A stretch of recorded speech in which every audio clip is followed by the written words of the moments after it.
Hello, everybody. Welcome, ladies, gentlemen, people. You are listening to the Awaken Woman podcast. My name is Claire Burt. I am the Identity and Confidence Coach here at Inspired Lifestyles, and I'm bringing you a brilliant confidence chat today with a very special guest. Before I introduce our guest, it is going to be a cracker of an episode, so make sure when you see the title, please go along and follow Georgie. Check out what she's doing, because for mums who struggle with confidence, with body image and parenting and comparison, Georgie is going to be the next level for you. A fellow Melburnian, which is also a really nice little quip for us because we both work with people all over the globe. So it's kind of refreshing to find someone. So ladies, everybody listening, I would love for you to say hi and introduce you to Georgie Doherty. Georgie, hello, how are you? Hey, yeah, hi, I'm good. And thank you for inviting me here. I'm so excited to share my wealth of wisdom to your beautiful audience. So thank you. Oh, you're most welcome. So Georgie is a body image and mindset coach. Like I said, she's from Melbourne. She's a super mum of 4 kids. We were just joking off audio that I'm struggling. It's a school day today. My 2 are home. So I'm literally, no jokes, I'm on the bedroom floor with the door locked. Recording a podcast because as busy mums, we do what we can where we can. Gotta do it. Yep. So Georgie, in a nutshell, who is Georgie Doherty? Oh, okay. So I am a mum of 4. I recently just had baby number 4 about 6 months ago, and I'll be totally honest, I'm navigating that new normal. I never thought myself as more than a mum of 1. So here we are. And I have to say that if it wasn't for the tools that I've learned along the way, I think I would be totally losing my mind more than I am at the moment and wouldn't be able to show up as I do. So in terms of what I do as a coach, as you said, I'm a body image and mindset coach, and I help mums particularly, but I work with women, but as well as who are not mums, but predominantly mums, to help basically shift from being disempowered to self-empowered by tuning into their natural cycles and intuition and harnessing the energetics of the lunar cycles, and embracing their dark feminine shadow selves. Oh, This is such a juicy. Like I said, you're going to be hearing a little bit more of Georgie on the Awaken Woman podcast, because once you start your spirituality journey at whatever level it is, and you start working out that you're really cranky at full moons and that somehow your kids turn into little werewolves and it's got to be a full moon, life changes. So Georgie, this is incredible. This is going to be valuable material, and I love the fact that you say you work particularly with mums, because I'm the same. As coaches, when we begin our businesses, we all base our business on a struggle or an inadequacy that we felt along our journey. My avatar, as we all are, is myself, because at some form or another we have always got a little niggle inside us that we never really get over. We just get better at recognizing. Isn't that right? Awareness is key. Yes. Always. And it doesn't matter. So look, we're talking today about comparison. So the title of this is Why Comparison is the Biggest Confidence Killer for Women and Mums. Now, our chat today is going to touch a little on relationships. It's going to touch a little on parenting, but in future episodes, we're going to dive deep into this. And especially for those that are listening, you will have seen I've launched the Awaken Woman membership. This is going to be, the membership is where we dive deep. So I'm probably going to have Georgie, if she lets me in on one of those episodes as a guest speaker, just for members, because there's got to be tools and tips that you take rather than surface level. So I think that's really important, because we get stuck in the comparison mode, especially now that everything's on social media. You're not, if you're 5 foot like me, everyone's taller than you. Everyone is a lot taller than you. Everyone is, as an introverted or an extroverted introvert, everyone's louder than you. You may not be on your right message. Everyone is comparing. We all do. Isn't that right? Yeah, and it makes me so sad. Because as you said, we've been there, and that's the reason why we end up doing this work and helping others to shift a lot of that. And comparison is what nearly killed me. As before becoming a parent and then becoming a first-time mum, Oh my goodness. Oh, mate. That nearly broke me, because it feeds into that I'm not good enough. Because when we're sitting there and we're comparing, we keep going and creating experiences that confirm that we're not good enough because we're comparing ourselves to that person, that, you know, the mum in the mums group who has this perfect, well, that you see as a perfect life or perceive as, or that, you know, person on social media, or maybe, you know, that person that doesn't have kids, and there's that comparison there. Oh, if I didn't, my life would be this. And it's such a low feeding frequency vibe, and that's what we keep putting out to the universe. That's what we keep getting back. And so it's this vicious cycle that keeps being repeated. And it's just, and I can see it unfold, without even having a conversation with a person. I can see it in their habits. And so I hope we get to touch on that, because you can see it. Hopefully this will create some awareness around the habits that you have that is sort of keeps feeding that cycle. Absolutely. As someone from the corporate world who ventured away from that, I was highly successful, built zero from the ground up to a corporate world, but suffered burnout. And the only thing in the last couple of years where I've suffered breakdowns in different levels and different parts of my life have been habits, and not forcing myself, making myself accountable, because the future version of me doesn't sit in resentment. The future version of me doesn't sit in comparison or inadequacy or lack. She might have a bad day, but she gets off her butt and goes enjoys the sunshine. Now, if you've been listening along for a moment, I am highly up for efficiency. Anything that takes longer than half an hour loses my interest. So today here in Melbourne, it's a beautiful sunny 29 degrees. Now you can kick 3 habits off. Sorry, I had to count 3 habits in like 15 minutes. Grab a bottle of water, chuck your runners on, go for a walk for 15 minutes. You get sunlight, air, water, and exercise. 4 habits done. Now, if you've got 5 habits for the day and you've knocked out 4, that is why you need to be with a highly, highly efficient coach, because we have worked through those struggles. We're not teaching from a book that I'm holding with notes. We are teaching from places where we have scraped the bottom of the barrel and drew a baseline, right? How many bottoms of the barrel have we had to scrape to pick ourselves up and do it again? Like countless. And the story of my life. Continuing to be the same story of my life, right? But you cannot learn that from a book. That is why you need to vibe with a coach and do your research and find someone who teaches you imperfectly. You know, if you can find a perfectly imperfect coach who teaches you from he or she or their experiences, you're going to relate to that person and go, I'm not actually broken. And that's important when you're in comparison mode, right? Oh my goodness, that is so important, because once, or as a mum, you can experience that you're whole and you're not broken. There's nothing to be fixed, and someone can hold that space for you while you come out of this dark phase.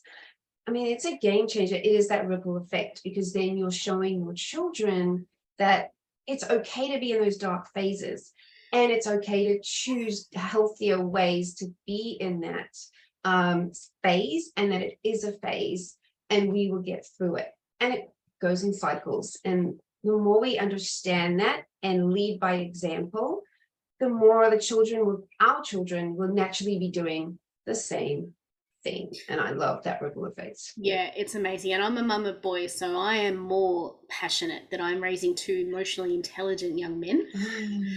That is my life mission, ladies, and anyone that's listening. I am on a mission to raise emotionally intelligent young men who know how it feels to support their partner, to support themselves, and be able to recognize that it's okay to have those feelings, let it out. And I have an extroverted child and an introverted child. My littlest one is the extrovert, so he will tell it like it is. But my introverted child is like me. So it's interesting when you get that. But that's our mission, is to leave the generation we are growing in a better place. And if we can raise emotionally intelligent children, we have broken so many cycles, so many patterns, so many trauma leads. Imagine how we are going to talk to each other in 50 years' time. right? Oh my goodness, the music to my ears. And it's also that it's showing them how to support a woman too, with Hmm. their emotionally charged Yep. moments as well, instead of shutting it down. And so it's just such a beautiful co-creation and communication, because we understand those emotions are real, raw, and part of being human, and not to Yep. sort of shove them down like we've been taught. Um, Yeah. yeah, It's a beautiful. respect too, because we need to respect our kids as young human beings, not just kids. And I think once I started to change that and really get into tune, mind you, my kids are 7 and 11. Okay, I understand that they're kids, but it's that little taste of independence. It's that little taste of respect that they get, that they feel that they are not being spoken at. And that is one of my biggest pet hates. Do not ever speak at me. Please speak to me. I hear Communication. you. Communication is key. So we've gone on off a bit of a tangent. I told you, ladies, this is going to happen. So Georgie, tell me, what are some of the problems women come to you with as a body image and mindset coach? What are some three of the bigger problems that women find you for? Yeah, I mean, the biggest one is the emotional eating, the binge eating. Had enough of that, and continuing in sort of that diet culture, and they're ready for something. They're ready to just, really shift that into something more empowering and finding more tools. So that's kind of the biggest one. And of course, brain fog comes a lot with that. It's really, really hard to parent when you're in that really heavy space constantly. And I totally appreciate, we heard sleep was gonna change, help with that. And of course, yes, and we have to also understand that that's not always possible when you've got younger children. So it's like how to eliminate that and be clear in the mind and body and soul while you're going through that phase with your young children. I know it's possible because I'm living it right now. um, I agree. it's so much easier to hold space for those emotional outbursts, and a lot of those energies, and they're also different in personalities, and you cannot parent them the same. So yeah, so like the biggest thing is the emotional eating and the binge eating, which of course feeds into so many other parts as well. Absolutely. And Mm. as people like us who are trained in different modalities, we all know that those are responses to trauma or to triggers. Now we know that early imprint years or the childhood years are the years where we tend to learn most of our insecurities, whether it's watching our mums, our aunties, our older generations struggle, or whether it's a silly comment in the playground. We all know. And then as we grow and move into sort of falling pregnant, particularly if we are perhaps facing challenges conceiving, that's added pressures, there's added hormones that changes your body shape. We have this impression in our heads of we are going to look amazing as supermodels as pregnant women, rather than embracing the work that our bodies have done. Now, I've got two boys, so I can gladly say I've grown a pair twice. Right? Done it. And I complain I say this all the time because I've done it twice. But it's a miracle of what our bodies go through. And I think the comparison and body image that we're never going to bounce back in 3 weeks, like, Instagram says, is not really doing the body justice. It's horrible, isn't it? And you're the person All your that's doing it. children, Yeah. or your children or your partner or anyone else, like it's so damaging, Yeah. and it just makes me so sad and angry that this is what we keep seeing, that it's uh, there's no wrong or right in how you choose to want to be empowered, but I'm very sort of well aware that there's other options, and this whole idea of being made up before having a baby so that you can have that perfect picture is kind of taking away the beauty and the mess of being pregnant and that birth. It's messy, it's It's intense, gross. it's painful, Yep. it's not pretty, but No. it's Swear, beautiful, go for right? it, please. Sweet, And please. it takes away, like, that's the actual essence of it, and Yeah. that's what we want to see more of. And it's that's where the comparison comes in, or that not good enough, or trying to prove oneself, and that's also another topic in Oh, itself. yeah, it is. And I think we need to actually realize the trauma our bodies have gone through in the childbirth whether you process, whether you've naturally delivered via surrogate, whatever cesarean, your body has gone through an emotional purge, a physical purge as well, and the hormones take over.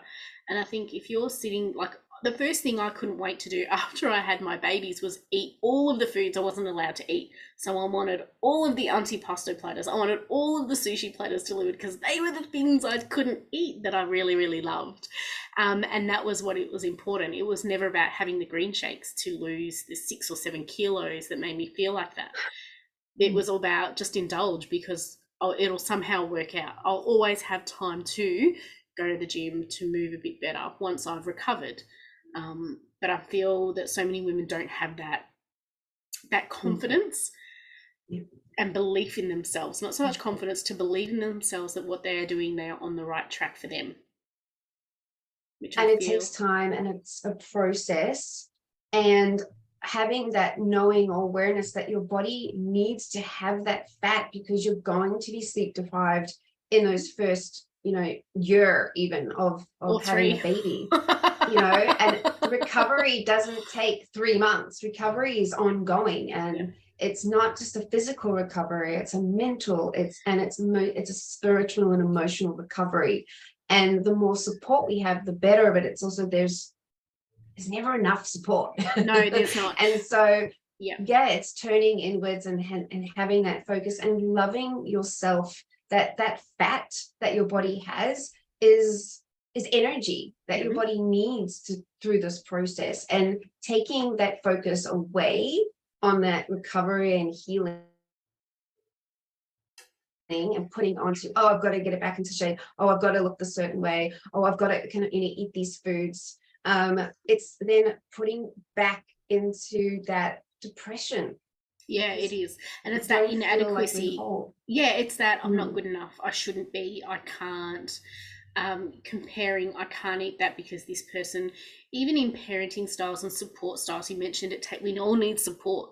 And as strong independent women, we think we can do it all, but then we look at what other people's partners are doing, and their partners might be doing more, and then that affects us. So it's not just comparison in, my boobs don't look the way they used to anymore, my butt doesn't feel as tight as it is, look how jiggly. It's none of that. It can be, my baby's not walking at the same age as all the other mums in the group. Mine walked really late, 18 months.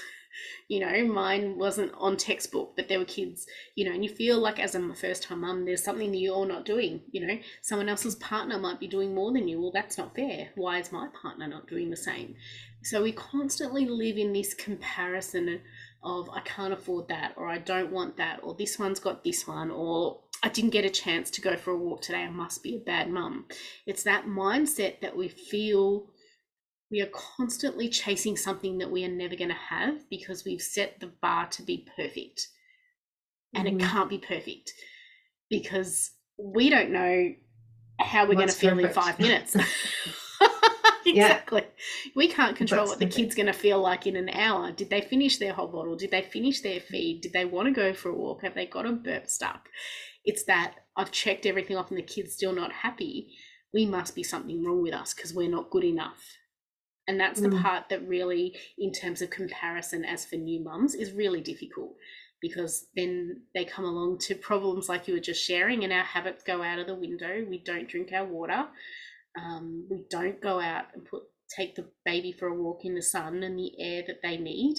And we stay isolated. And that cycle goes from a day to a week to a month.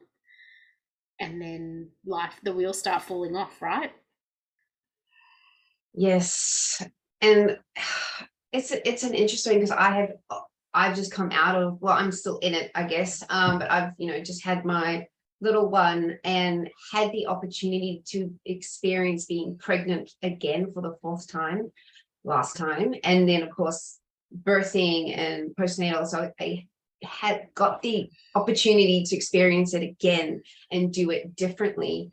And this wanting to retreat from the world and go within a lot more than going out is really hard to do when you see first, or mum's just had a baby with it's first, second, third, first, they're out and about and they're going this, and but your body keeps telling you to slow it down, and it's okay to do less and be home with your baby and do all those things, and it's correct, but then there's a little part of you that just comes out and goes, oh, but maybe I should be doing all these things, and then you go and try and do it, and you're like, oh no, I really didn't want to, because the body's still calling you to heal. So it's really fascinating experience to keep saying yes to you when you keep seeing the opposite, and then you start to, well, for me, I understand it now, but I can see how mums start to question themselves and their worth, and are they doing it correct? And that's where,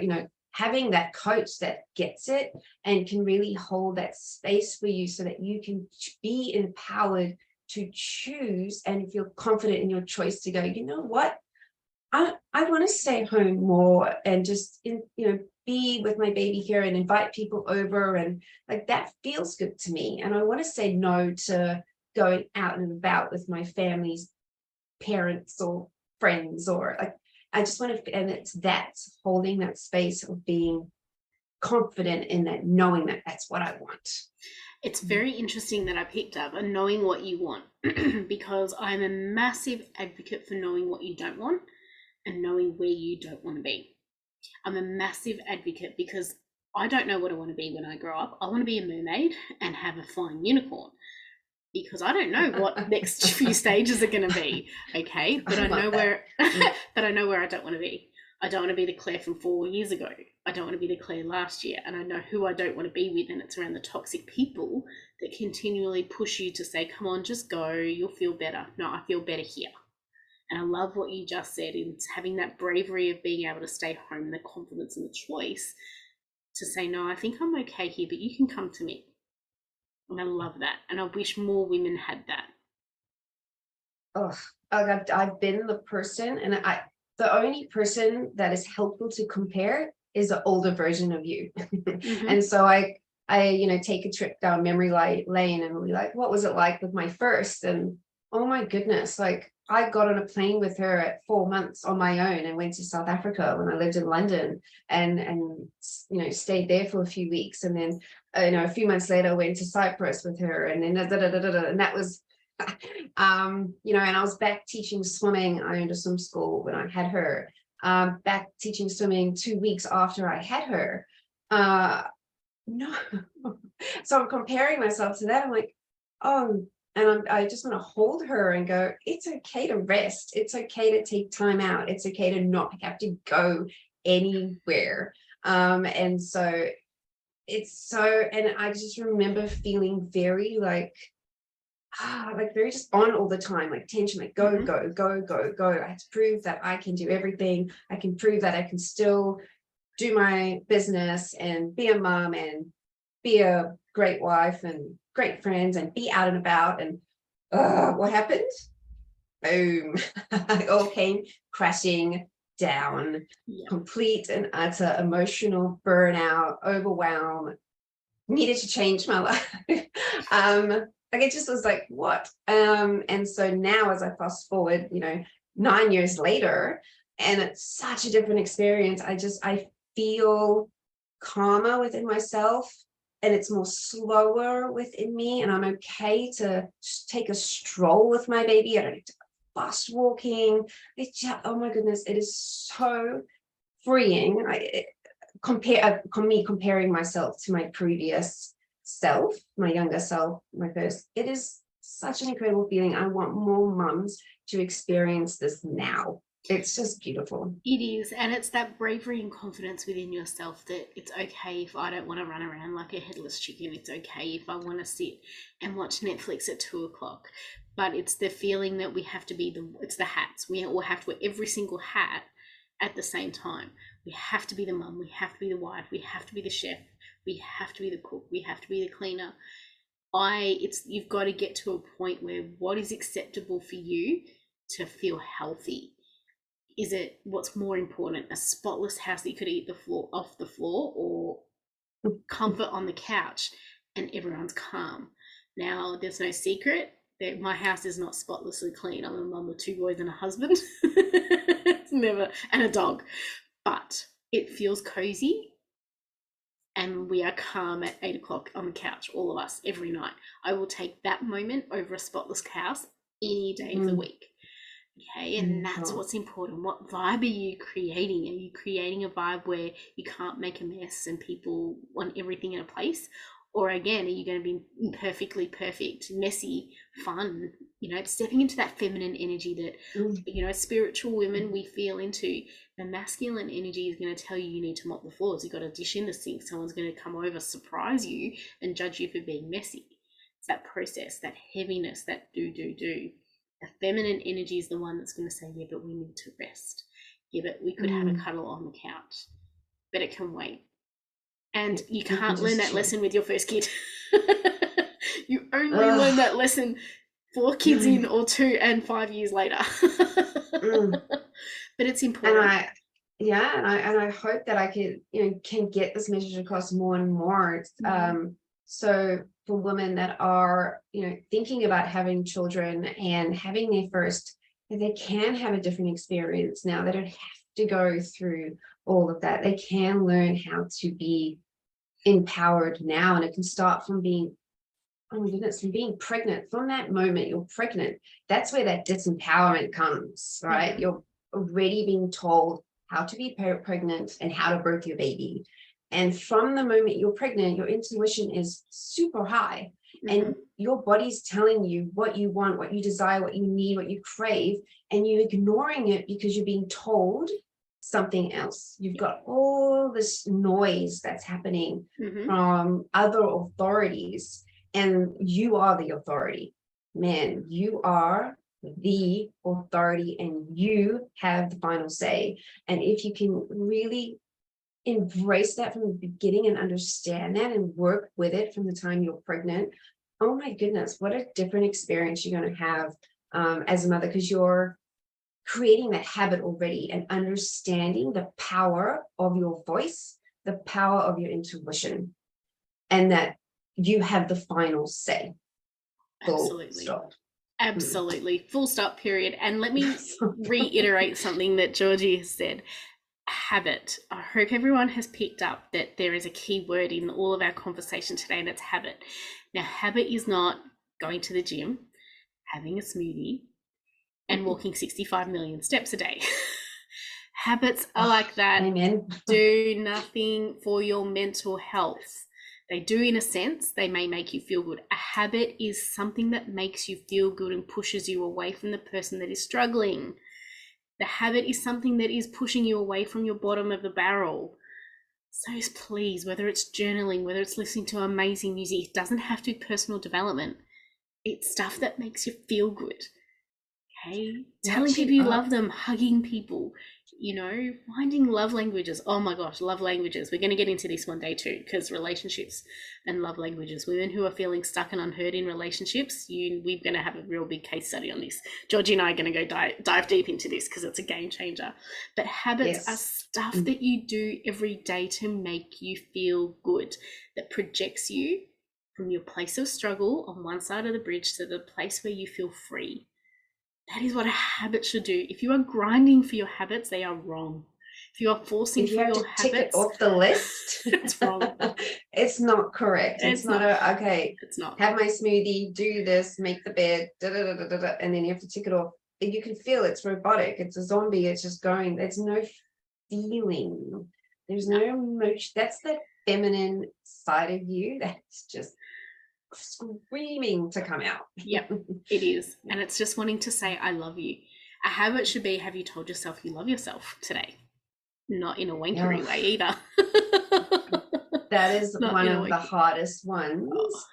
A lot of clients, even getting them to say, like, I like you is really, really tough. And so it's that, okay, love is the ultimate, goal in life.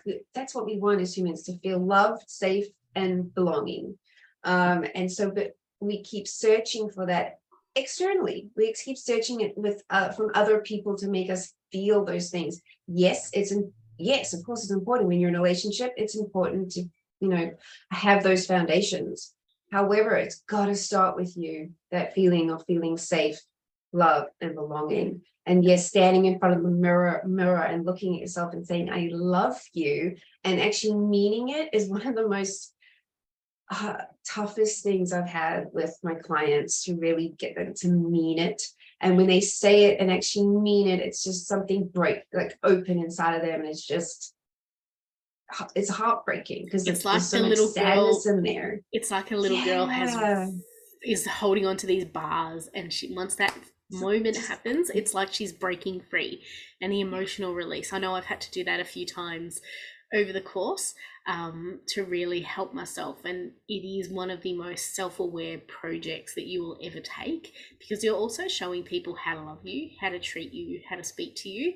And if you're speaking to yourself negatively, putting yourself down, comparing yourself to size 4 Instagram models who've never had kids and don't really work and have a personal trainer and a personal chef, then you're never going to be the person you want to be, because you're living in a false reality or an altered reality world, which is something that I hope your message does for so many mums out there that are, not just mums, but who are finding their way and creating a new normal, creating a new legacy, who are cutting the ties to old legacies, to old stories, and creating a brand new generation, in a sense, because that's important, isn't it?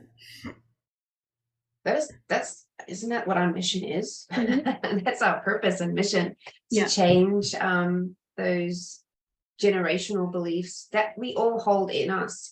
And that's what we've got to do, is that transformation, or that change has to start with you. You want to see change, you want things to change, you want a different experience. You are the one that has to make that change. No one else is going to do it for you. And that's the biggest thing. The only person, or the only thing that's in the way, is you. Yep. And it's a really hard one to hear, because we want to put it onto someone else, because it's easier to put that responsibility or blame onto someone else. However, when we do that, it's disempowering, and what happens? We don't end up changing, because the focus is on the other person. Yeah. So it's just, yes, and it's a game changer we want to see in the world. And it's a big freaking job, because we grew up not knowing how to regulate or manage our own emotions. Now, as adults, we're learning how to do that for ourselves, on top of teaching our children to do the same. Yep. And showing our partners and the world how we want to be loved. I'm just like, and I'm still have to do all these other things. It's like, oh my, it's a lot. So I want you all to just love on yourselves. Just understand, like, we're doing so much more in this generation than any generation has ever. And it's a big job. And it's not so much, it's the last 2 or 3 years within this generation that I feel has been the most momentous shift.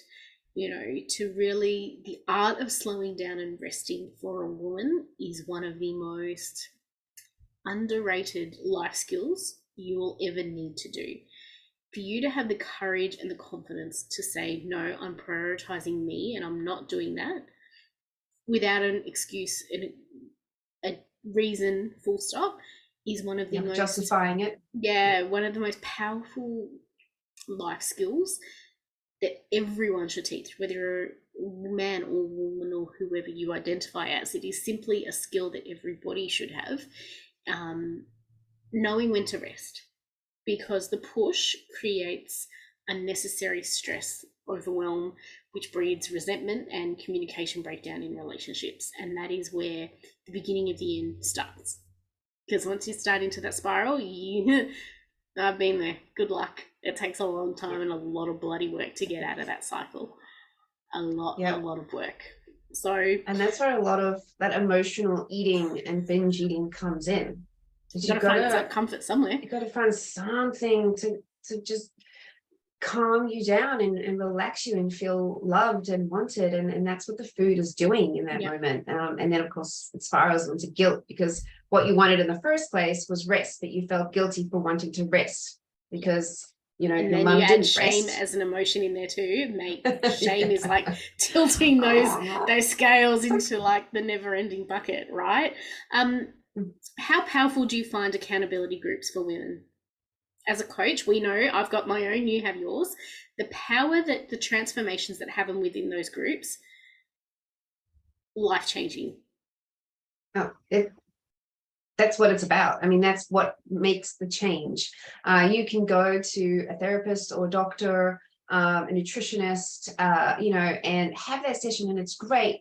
But then what happens is you leave that and go home and go on with life, and there's no one there supporting you or holding you accountable for making those changes, because we go back to what's comfortable. And so having that accountability is what's going to make the change. So investing in that's what you're investing in with a coach. It's getting to the root cause of why you're experiencing what you're experiencing, and then creating, inspired, really small action to make it happen. But you need that accountability to make it happen.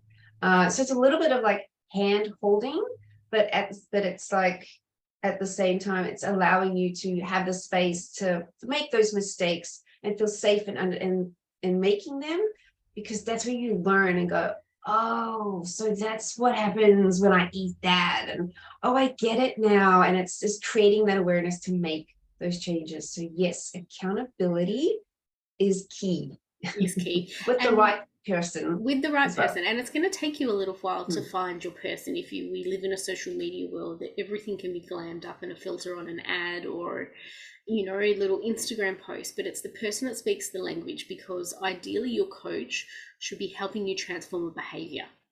So as there is a behavior within you that you are not happy with, that you are seeking solace in either food or emotional trauma, and you need somebody who is going to put you into a place where you feel comfortable, but yet poked and directed and stretched out of your comfort zone a little bit, and slowly. If you have a coach saying that they're going to transform you in 4 weeks, run. You should never have anyone that is putting a time frame on your development. Okay, I'm coming from an extroverted introvert. If someone says to me they're going to fix me in 4 weeks, I'm out, because it means that you're going to make me do shit I don't want to do in a energy I don't want to do yet. Right. Having said that, I do have 8-week coaching circles that I share my experience in. That doesn't end at the 8 weeks. It's a 12-month container that you learn over 8 weeks. But if someone says to you they're going to transform your life in 4 weeks by doing these simple things that work for them, run. It doesn't work. I can, say 100% that is correct. That's noise. That is not how transformation works. Transformation is a struggle. It's messy. It's painful.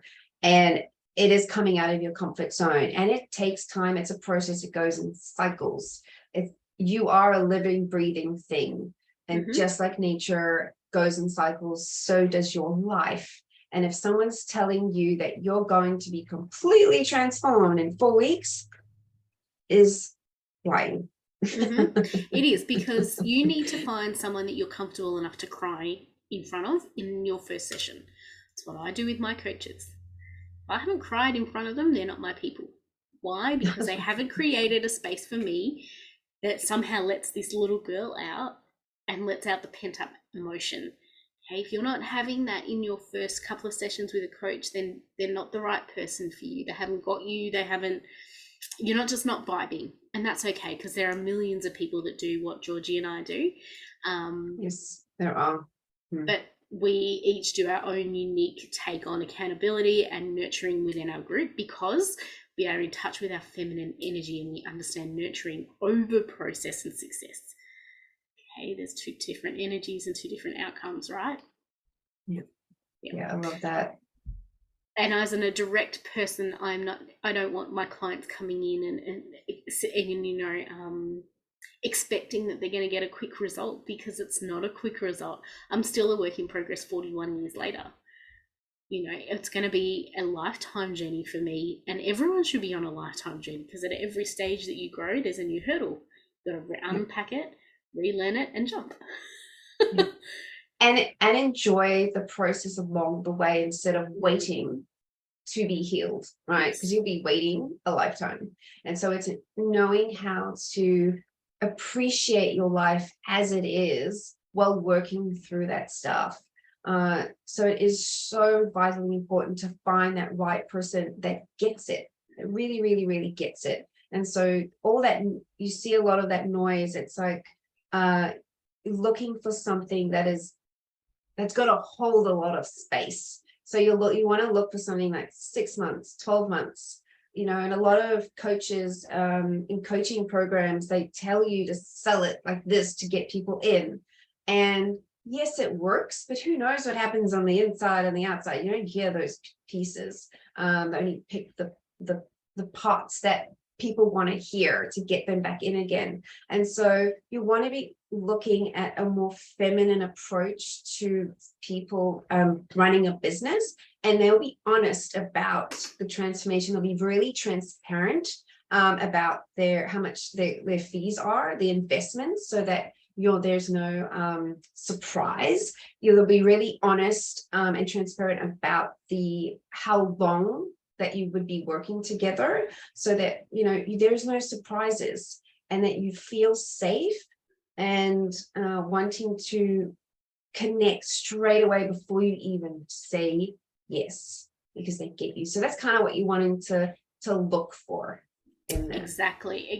And the feminine energy is messy in a sense that it's off cue, so you can go off in tangents. It doesn't follow a process. So if you're working with a woman who is in her feminine energy, it means that she's got her blinkers off in terms of she's really in tune to getting to the bottom of whatever it is. If you are sitting with a coach and they are sitting, right, today's outcome is going to be this, and they're just telling you, and you walk out and go, I don't actually feel any different. They're not in their feminine energy, and they're not really willing to strip it back and go over 45 minutes, go over an hour. They're not willing to check in on you on their real time. Make sure you also get access to a coach that is going to give you their time in person, whether it's in voice messages, chats, whatever it is. Make sure that you are in touch, because you're going to have your days where you feel shitty. You're going to have your days where you feel I'm not on the right track. Something feels off. And if you sit on that manifests as a different energy entirely, and you go off in a tangent. But if you can really jump on the phone and send a voice message and say, hey, I feel off, and your coach can come back to you within an hour or so and let you know how you're feeling, it's going to stop you going down that spiral of I'm not good enough. I'm not pretty enough. I'm not. And that's really important as a busy woman and busy mums. So I think that hopefully everyone that's listening is getting that vibe from Georgie and I, is that we are different in a sense that we're probably too invested with our clients, would you say? We're too personal in a sense. We want everyone to succeed as well. We're not here to sell you a program. We're here to see the person in front of that. And we want to really make sure that it's true. It's selling that transformation, that not only, that's transforming you, it's transforming your entire life with your children and your partner and the change you want to see in the world. So it's so much bigger than a service that you're paying for. And as soon as someone is telling you what to do, that's also something that you need to walk away with. And giving you a program that worked for them is a big no-no. Mm-hmm. Once you like even just working with the lunar cycles, like the moon energy, we're all unique. Every single one of us is unique and going through something different at different stages of our lives. And that needs to come into play when you're being coached by someone. Them understanding that you are unique. And so it's not going to have this one size fits all. Here's the program. This is what we're going to do. That's it's not good. It doesn't work. No, and you want to know, guys, everyone listening, why it doesn't work is because Georgie and I have sat in coaching sessions like that, and I've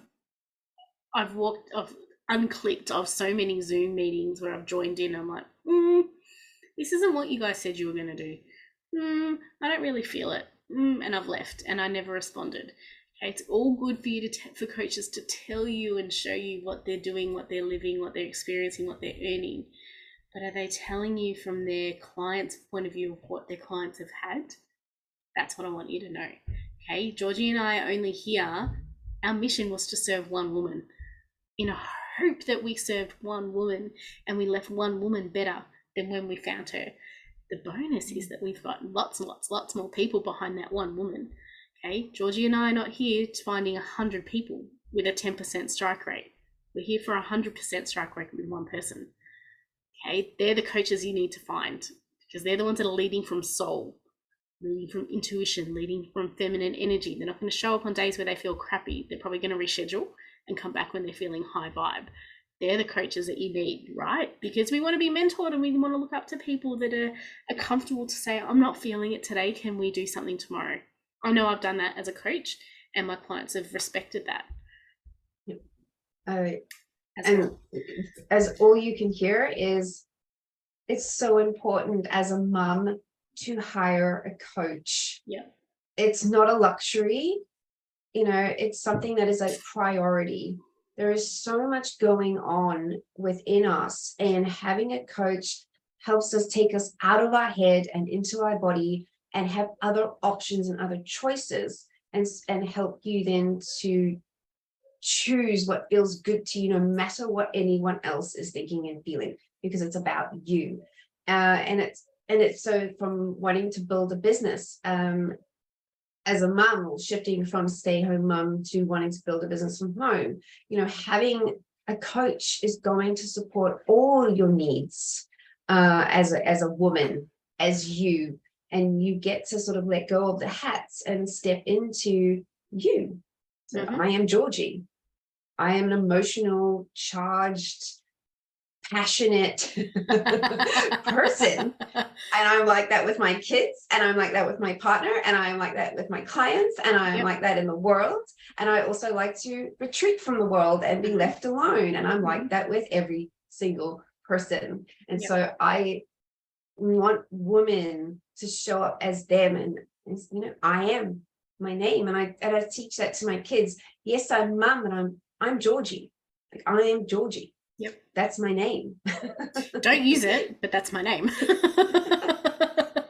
Don't use it. Oh, I love this chat. Now, usually, guys, you'll be listening. They're usually around a half an hour chat. We're nearly at an hour, and this is the power of clicking with people. That this is the power that Georgie and I have. And I'm so excited. I've loved this chat. Georgie, we're going to come back and we're going to have a chat off camera about some topics, because ladies, you're going to want to listen to what Georgie has in terms of body image and confidence and comparison.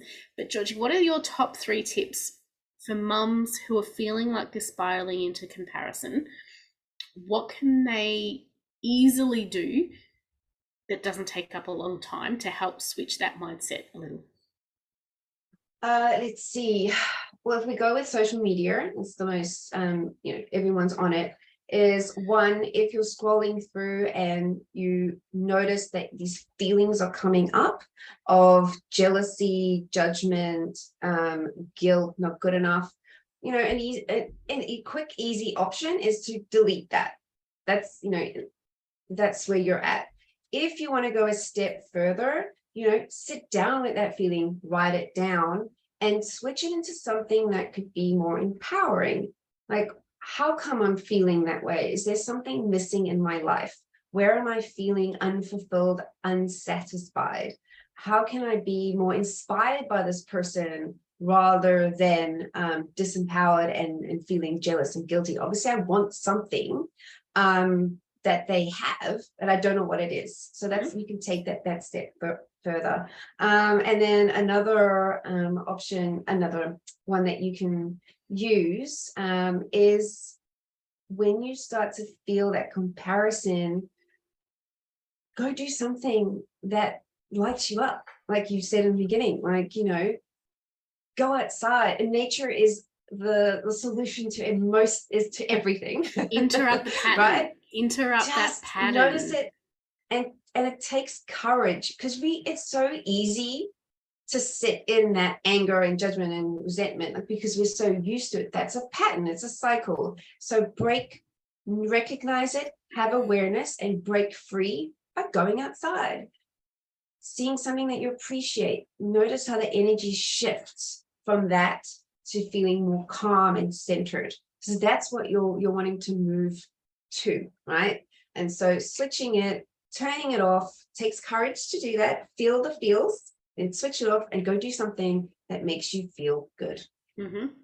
Amazing. Loved every one of them. And ladies, the underlying thing of this is that there are no such thing as a bad emotion or a good emotion. Everything is a feeling. Feel all of them. Don't judge the emotion, because you'll never, if you're judging how you feel, whether it's a resentment or jealousy or happiness, if you're judging each of those, you're gonna be too critical to find the underlying source, or be too critical to say, I actually think I need help identifying what can I do to list or find where this jealousy or this emotion has come from. Because once we start to do that, it's an incredible experience. Like Georgie has said, to feel free. And as women, I think we feel stuck quite often in lots of different parts of our lives because we are in comparison and we don't have confidence. But it's that stuck feeling that seems to roll over throughout our lives and our different identities, before kids, pregnant, with kids, and then as the kids get older, we sort of don't move through that. So really great advice, Georgie. I have loved today's chat. This has been an incredible chat. Thank you for sharing all your wisdom and comfort with us. I felt really comfy and warm, and I hope there's a lot of inspiration coming through the headphones of everyone that's listening, and that's really important too. So thank you so much for joining me today. Oh, thank you. I've loved every moment of it, and I do hope there's more to come. So thank you for everyone that's listening. Thank you. Oh, that's amazing. Thank you. There definitely will be more of Georgie on the Awaken Woman podcast. That is for sure. We're going to have a chat in a couple of minutes and set some things up. So ladies, please don't ever fall into the trap of comparing yourself to another woman's journey, because your first chapter may be her 20th and your 20th chapter might be her first. So please never fall into that scope and that comparison mode, because it's going to derail every dream you have. And let's face it, it's worth trying and failing multiple times than never trying at all. So I hope you've enjoyed this episode. Please go ahead and follow Georgie and stay up to date with what Georgie is working on as well. And I look forward to hearing you in the next episode. Thank you, everyone. We'll chat soon.